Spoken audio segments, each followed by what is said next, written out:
The Cat and the Claw is notable for several different reasons. Firstly, it was the debut of Catwoman and Selina Kyle in the series, but more importantly, this was the very first episode ever aired of Batman the Animated Series.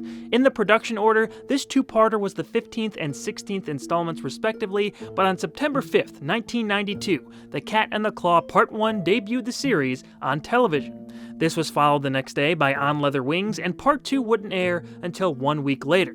Allegedly, they were trying to capitalize on the success of Michelle Pfeiffer's turn as Catwoman in Batman Returns, which had just been released 3 months prior. But how does Part 1 of this story hold up? Batman catches a new thief named Catwoman in the act of stealing a very expensive-looking necklace. She proves to be more of a challenge than he expected, as she's able to escape the Dark Knight's grasp. Catwoman is actually Selina Kyle, a seemingly well-off animal rights activist who crosses paths with Bruce Wayne at a celebrity charity auction for wildlife.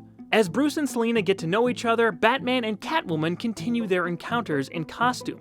While all this is going on, the organization Selina is fighting against for land rights, Multigon International, is secretly working with a criminal named Red Claw for nefarious purposes. They eventually find out Selina and Catwoman are one and the same as they plot their next move.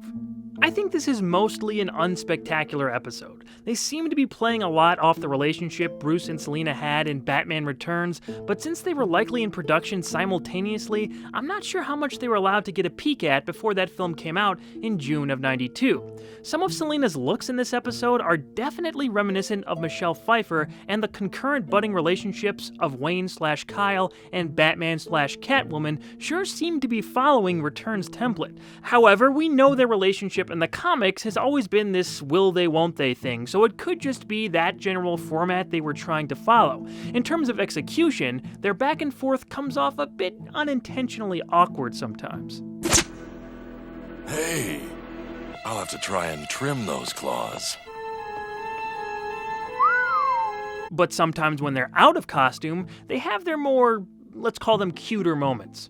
You bought a date, and I'm honor-bound and delighted to deliver. Selina has that similar infatuation with Batman that Black Cat has with Spider-Man over at Marvel. You should have seen him, Maven. He had the eyes of a lion. Really?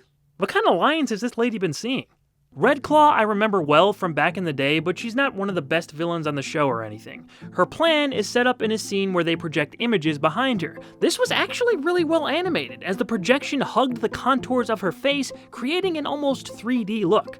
Her organization's big move will be intercepting a train passing through Gotham. It will be transporting a strain of viral plague from our eastern laboratories. Talk about a contemporary threat. If you're watching this years later for some reason, I recorded it in May of 2020. Look it up.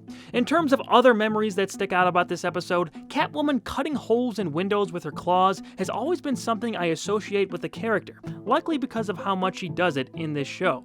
It's nice to see Batman and Catwoman start their budding romance here, but The Cat and the Claw Part 1 is kind of forgettable. It's not bad, but not very good either. We'll see if things pick up in Part 2. Hopefully there's more of that Waluigi guy.